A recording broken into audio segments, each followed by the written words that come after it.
Oh yeah, okay. So these go over the sightings again. The best known sighting was at 1938. So this has been a while that this supposed giant spider has been a thing. They've been talking about it for a while. This first guy, Reginald Lloyd, and his wife Margaret, that was probably the best sighting, or at least the most recorded sighting. Uh, this is what some of the critics are saying about it, just so you can kind of get an idea. Carl Schucker points out that although the Jabal Fofi's habitat is remote enough to hide it from science, the tracheal respiratory system of arachnids, which cannot transport oxygen throughout such a large organism, would prevent a normal spider from reaching such sizes in modern times. Excuse me. I need to get better at hitting that mute button. I actually got like a little throat and ear infection thing, man. I've been working 2 months, been working up to doing this stream, right? Putting the computer together, putting my Twitch together and all my social medias, and putting together note cards for all my streams and shit to be all professional like and such.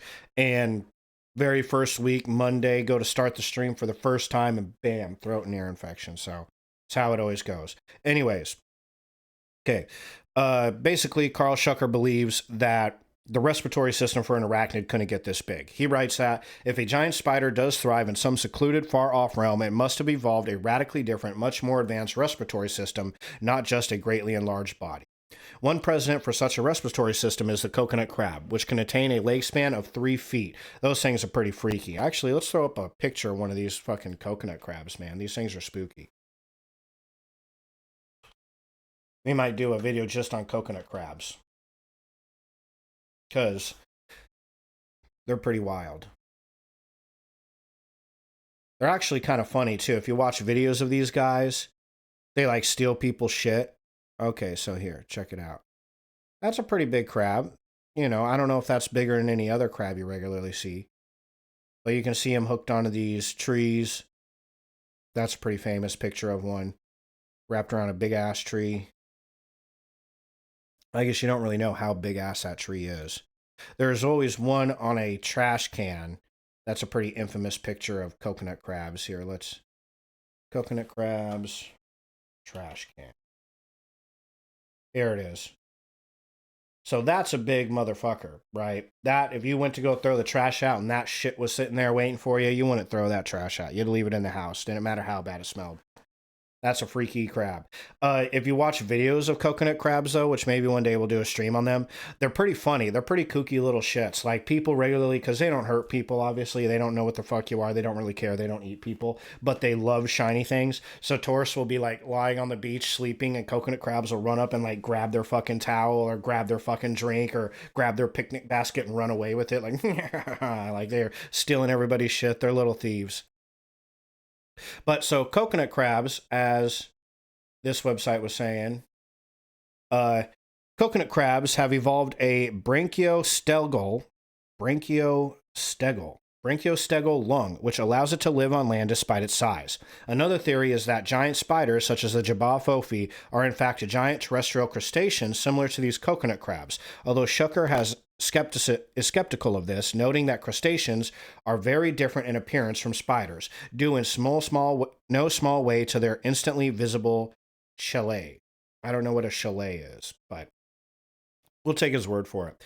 You know, but in 1938, you know, some dude and his wife, they saw a big ass giant coconut crab crossing the fucking road the size of a car.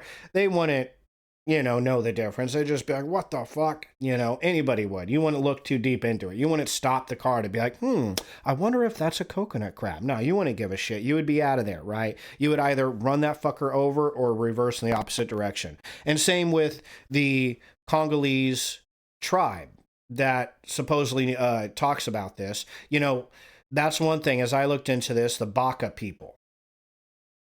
The Baka people is a tribe of pygmies that first initially reported the Jabal fofi. And truth is, man, when you go try to look for some like actual Baka accounts of this thing, you know, they're nowhere to be found. And that's, you know, probably has a lot to do with the fact that they probably don't have internet. But still, nobody has like walked up to a Baka person with a microphone and be like, so tell us about these giant spiders. For all we know, the Baka people are like I don't know. Y'all white people keep talking about this shit, but we don't know what the fuck it is. We've never heard of a giant spider. Y'all just made that shit up. You know. So, either way, though, if there is a tribe of people, the Baka people out in the Congo, or here it says Cameroon, Dominican Republican. Oh yeah, and the Democratic Republic of the Congo. So if there is, a tribe of pygmies out in the Congo, one, they're pygmies. I mean, I believe that means that they're small, right? So, they probably think everything's big. And two, you know, they don't know what a fucking coconut crab is, right? So they see this thing, they're like, oh, that's very clearly a giant spider, man, with a big ass hard shell. Like, yeah, don't fuck with that thing. I don't think, like I said, coconut crabs don't eat people. They're not predatory. So that's slightly different. So that's the criticism of the Jabophophia. That's the main criticism. If you go look into this deeper on Reddit, there's a whole bunch of people who actually do have like expertise in like studying spiders and shit. And they have said that that's the biggest reason why it couldn't exist is the tracheal respiratory system of arachnids cannot transport enough oxygen through such a big spider. The Goliath bird-eating spider, which is still a big fucking spider. That might have been with that second video that we watched. The guy like looks over and that spider is crawling along the floor. That could have been maybe just a really big ass bird-eating Goliath. Those things have a pretty hard time. They have, as far as I'm aware, they have a pretty short lifespan because they can't get oxygen to a lot of their body. So that's what the critics say. Here's more people talking about it. Actually, right after I was telling you about all the critics, I do like this image though. The Jabophophia isn't real. What about coconut crabs? Chad says. And that's another coconut crab image. Got another one. I don't think that's a coconut crab. I believe that's something called a spider crab or something to that effect. It's still a big ass fucking crab. That thing is still freaky. But yeah, if you run down here, which we'll pull out some few of them. The only possibility is a spider only slightly bigger than the biggest spider out there. One as big as they were is impossible. It is extremely difficult for the adult Theraphosa tarantula to molt, let alone one larger than that. So that's another one, is they're like, yeah, man, I believe this is the tarantula they're talking about. Pretty difficult for them to molt their skin when they need to. So just imagine a big ass giant spider, which is one thing. In the accounts to these giant spiders, nobody ever talks about them molting. Nobody's ever found molts of these spiders.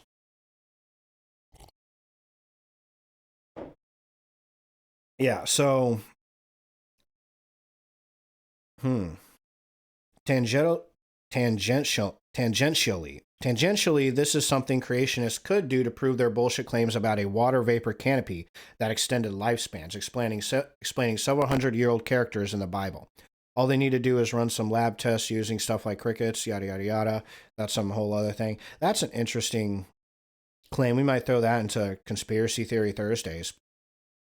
But if you run through these, this guy says tarantulas in America and tarantulas in Africa are physically quite different. In America, they're generally bigger and slower. Also, their venom tends to be weak. In Africa, they may be smaller, but are lightning fast and tend to have stronger venom. That's true. So this is a weird fact about me, but I once did serious research into breeding spiders. I decided not to. My girlfriend's probably happy about that. She doesn't like spiders.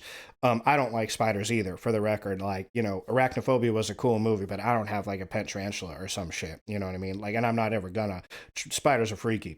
But I looked into it because there is a lot of money in tarantula breeding, or at least there was when I looked into it. It was a very lucrative business, man. I mean, you think one orange knee tarantula, which is one of the more common tarantulas that a person buys in a store, one orange knee is like $20 at a pet store. And those fuckers have thousands of babies, right? And like they have so many babies that tarantula breeders, they let the babies hatch in the same tank, these thousands of little baby spiders, and then they let them eat each other until there's only about like 200 left. And then they sell them. So just to get the mommy and the daddy, the mama and the papa, and get them to beep, beep, make little baby spiders, only costs $40. And then you sell each one to a pet store for like $10 or $15 or whatever they mark it up for their thing. I forget the math, but you 200 spiders at $10 a piece, that's $2,000. That's didn't need the calculator for that. That's $2,000. That's, not bad money. And if you had a few of those orange knees that could do that, and you get to other ones like cobalt tarantulas are the African tarantulas they're talking about. They're very blue and they're much smaller tarantulas, are only like that compared to bigger ones. And those little fuckers, they're fast, they're nasty, they're mean as hell. But those ones, they'll easy go. I haven't checked, but last time I looked, they'll go for $200 a pop, right? So you got 200 spiders times $200 a pop. I do have to do the calculator for this. I'm not that smart. 40 grand for that one little batch of babies. That's pretty good, And again, that's if you bought two of them, that's a $400 investment. Nets you $40,000 with all the babies. And of course, you have to buy tanks for all the babies. Once you have 200 spiders, you need to have enough space to put them. The biggest issue with the spiders, making or breeding spiders for pet stores, wasn't so much the actually handling of the spiders, but from everything I read from actual tarantula breeders, was you're inevitably going to end up with some getting loose. It just happens. If you look up videos of people breeding spiders on YouTube, there's tons of them. And while they're trying to catch the spiders to put them in their little containers to go to the pet store, it's chaos, man. It's crazy. It's just tarantulas running all over the place. So like, oh, let's get this guy, and grab that guy before he runs away. And oh, look, there is one right there. And their shop, wherever it is that they keep their spiders, inevitably it gets filled with loose tarantulas. They're just sitting there doing a YouTube video and they're like, oh, hey, there's a fucking, giant ass bird eating Goliath that's poised at me, ready to jump on me, that I forgot about. Get in the jar, you silly shit. And then they, go sell it or whatever. But it's like, that's crazy. And you would want to essentially have like a warehouse somewhere out in the boonies away from where you live, maybe where other people live. If your neighbors have a problem with it, it's better than you have a problem with it. But you wouldn't want to have a freaking spider breeding warehouse. Like, you wouldn't want to do it in the fucking garage, because then you would have tarantulas all over your house just loose running around. And some of those things are venomous and some of them are nasty. Anyways, like this person was saying, African and American tarantulas are different. Looks like African tarantulas are basically always hidden. I know all of this firsthand because I too keep more tarantulas than the normal human being. That said, Jabal Fofi would have the morphology seen in African tarantula species, which is actually somewhat accurate with all the webbing and strong venom hypothesis. Even so, Jabal Fofi, if real, may be not much bigger than your typical Penebulus mudicus, the king rat baboon. Reaching for bigger sizes than that is already too much. So yeah, most people here, anybody that knows anything about spiders is like, yeah, it's not a real thing. Yeah, it's basically the biggest reason why is they just don't have the breathing capacity. There's no system designed in arachnids that can push that much oxygen through that big of a body. So if you're going through Reddit, this is just one Reddit page I pulled up just to kind of show a bunch of different people having a conversation about it and all the various reasons why people believe it, don't believe it. It's always fun to kind of see different people having conversations about this. But yeah, this guy, like right here, are you dumb? Crabs are not spiders. See, that's a brilliant addition to the conversation right there. That's the kind of high-end stuff that you expect on Reddit. So, yeah, but that's the main criticism. If you go look up a lot of research, a lot of scientists obviously aren't talking about this because they're actual scientists and they're like, I don't give a fuck about your giant spider bullshit, bro. I'm trying to cure cancer and shit. But yeah, the scientists who do talk about it, or the experts, spider experts that talk about it, all say the same thing. It's just, there's no oxygen delivery system big enough, or respiratory system for that spider to get that big. So, and the only clap back that anybody has is, well, what about coconut crabs, bro? Which, hey, I love this shit. I love these crazy animals that may or may not exist. I'm all into that, right? So I'm not even trying to, dissuade people. I'm just saying, that's you got to be realistic about it. So, hold on 1 second. Nose is a little stuffy. Trying to save you guys the nasty nose noises that I'm making here. So, yeah, here's another critics website called The Reluctant Skeptic, which that's kind of where I'm at, reluctant skeptic. But could there be a spider that does get that big? Deep in the mysterious, unexplored jungles of Central Africa, as the story goes, the native peoples live in fear of a monstrous, eight-legged beast whom they call a jabafofi.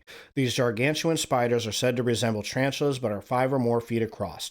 Yada, yada, yada. This is those two main sightings. And the missionary in 1890s, Arthur Symes. And then Englishman Reginald Lloyd and his daughter in 1938. These stories are the only real evidence of jabafofi. There are no supposed photos taken of it, and no true expeditions have been launched to attempt to find it. So what do we make of this evidence? Well, for starters, the main source of these two stories is a man named William Gibbons. Gibbons made a small name for himself in the cryptozoology community by investigating the Mokele Mbib, a supposed living dinosaur which is also said to lurk in the depths of the Congo. The problem, however, is that Gibbons is an employee of the Institute for Creation Research, a self-declared academic institution dedicated to perpetuating the long discredited belief of young Earth creationism. I don't know what that is, but that would be interesting for a Conspiracy Theory Thursdays. Thus, not only does Gibbons have, to say the least, a very questionable scientific background, he would seem to have a vested interest in proving that supposedly ancient creatures such as dinosaurs and giant spiders are still alive and well today, as it fits into the young Earth narrative. I wonder what that narrative is. I'm intrigued now. So if the evidence is scarce and what evidence there is does not meet any true scientific standard, is there any reason to give credence to the story of the jabafofi? Well, many arachnophobes may breathe a sigh of relief when I say that the answer is no. The reason is a biological one. Spiders as a whole are ancient life forms, which evolved during the Jurassic period approximately 200 million years ago. Oh, that's cool. I didn't know that. Wow. Back then, the Earth's atmosphere was nearly 10% more rich in oxygen than it is today. This rich environment allowed arachnids and insects to grow to monstrous sizes. Many types of spider, including the tarantula family, of which the jabafofi is apparently one, feature a set of book lungs, layers of extremely thin leaves which allow for the passage of oxygen. These were able to support larger creatures in the Jurassic era, but cannot do so in today's comparatively oxygen-depleted atmosphere. However, even during this optimal stage, no spiders are known to have exceeded the size of the giant huntsman spider, which is less than a fifth of the size of the jabafofi. So, there you have it.